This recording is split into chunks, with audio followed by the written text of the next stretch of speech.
हमारे देश में 30 करोड़ बांग्लादेशी और रोहिंग्या घुसपैठियां हैं। और वो कितना बड़ा हमारे लिए खतरा है वो तो एक अलग चीज है ही, लेकिन हमारी डेली लाइफ को भी वो किस तरह से इफेक्ट करते हैं ये मैं बताने की कोशिश कर रही हूँ आपको इस वीडियो में। नीचे जो स्क्रीन पे वीडियो चल रहा है ये मैंने एक दो सरकारी जो हॉस्पिटल है उनके मैंने वीडियो बनाए हुए हैं।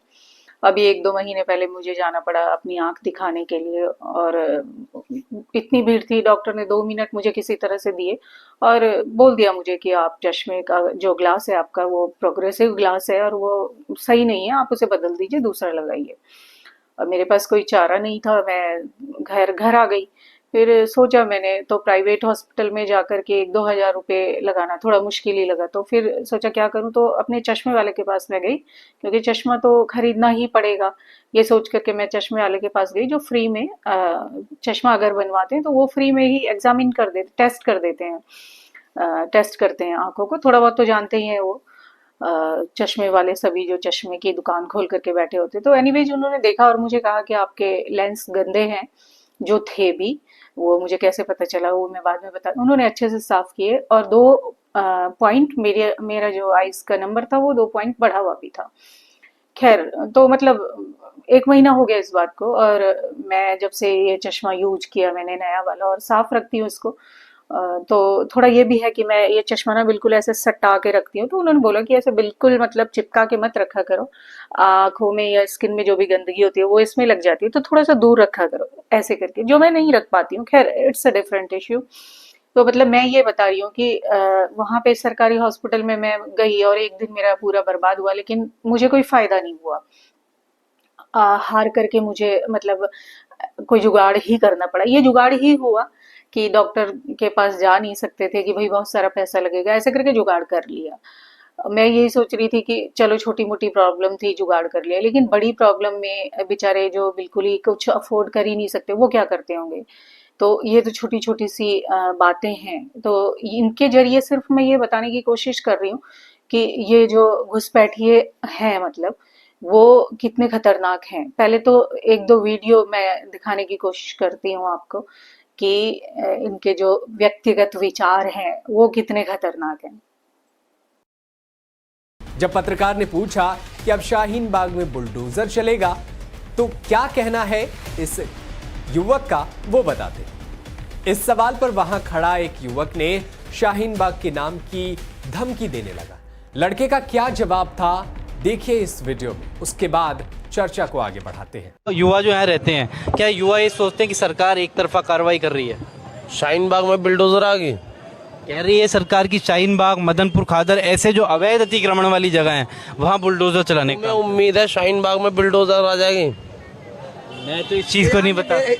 तुम्हें उम्मीद है शाहीन बाग में बुलडोजर आ जाएगी? नहीं मतलब सरकार अगर आना चाहे तो नहीं आ सकता।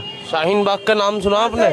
एक बार बोलो अपने मुंह से शाहीन बाग, और फिर फील कर लो कि शाहीन बाग, शाहीन बाग है इसका नाम। कि बुलडोजर आ रही है शाहीन बाग में, आ गया ना आ पाएगा।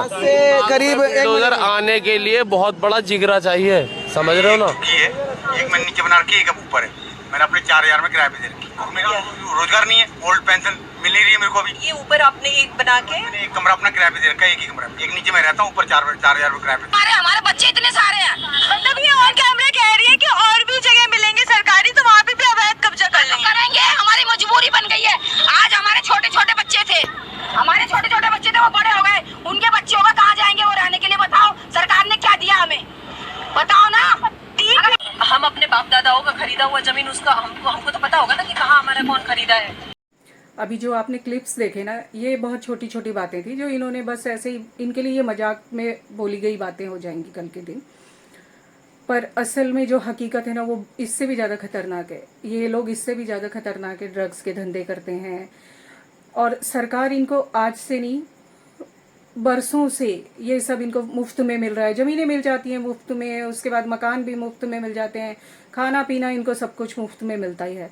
तो ये फिर क्यों ना इस तरह से गुंडागर्दी करें, इनको जब सब कुछ फ्री में मिल रहा है। लेकिन जो टैक्स पेयर है वो बेचारा हमेशा डर के ही रहता है। इनके 10-10, 12-12 बच्चे होते हैं, बहुत छोटी सी बात है, 1-2 इधर उधर हो भी गए इन्हें कोई फर्क भी नहीं पड़ता। ये खुद ही अभी आपने देखा था वीडियो में चिल्ला चिल्ला के एक वो औरत कह रही है कि हमारे बच्चे बड़े हो गए हैं। अरे भाई, बच्चे बड़े हो गए हैं, सरकारी ज़मीनों पर बैठेंगे क्या? तुम 20-20 बच्चे पैदा करोगे, सरकारी ज़मीनों पर बैठेंगे। पर वो बैठ ही इसलिए रहे हैं, इतने चौड़े में ये लोग कहते ही इसलिए हैं क्योंकि सरकारी ने देती है भाई, बरसों से दे रही है। क्या कांग्रेस, क्या केजरीवाल, क्या बीजेपी, सब खूब बांट रहे हैं इनको। पर शुक्र है कि अब थोड़ा बीजेपी सरकार जो है वो थोड़ा सा चेत गई है और इनके इलीगल जो कब्जे हैं इन पे बुलडोजर चला रही है। उसमें बेचारे वो भी मारे जा रहे हैं जिन्होंने पैसे देकर के खरीदा था। पर उन लोगों ने गलती ये की थी कि सस्ते के चक्कर में उन्होंने बिना कागज के ही, वो जो लाल डोरा वाले होते हैं और डीलर उन्हें झूठे मूठे सपने दे करके कि हाँ कुछ नहीं होगा, कुछ नहीं होगा, में तो उनकी बेचारों की छोटी मोटी जो रकम थी वो भी चली गई। तो उनके लिए दुख है। पर वो ये गेहूं के साथ घुन भी पिस जाता है। आगे से लोग सबक सीखें, जो पैसा लगा करके खरीद रहे हैं वो ना खरीदें। लेकिन जो आपके आसपास ये झुग्गियां वगैरह जो भी बस्ती हैं ना, पूरी जान लगा दें इनको भगाने की, क्योंकि यही है मुर्शिदाबाद में जो हुआ, पहलगाम में जो हुआ, दिल्ली में भी अभी कुछ बरस पहले जो भी दंगे हुए, इतने लोग मारे गए, ये सब जिम्मेदार हैं, यही सब कुछ करते हैं। और हमारे डेली की जो लाइफ में, डेली की जो दिनचर्या में ये हमें परेशान करते हैं। वो तो आपने देखा ही होगा, हर जगह जा करके सरकारी स्कूलों में हमें एडमिशन नहीं मिलता, इनको मिल जाता है क्योंकि ये गरीब हैं।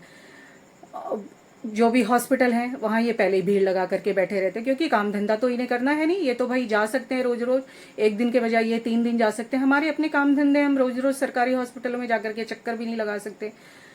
ऐसी बहुत सारी दिन भर इनसे होने वाली बहुत सारी परेशानियां हैं जो हम झेलते हैं और हम ध्यान नहीं देते।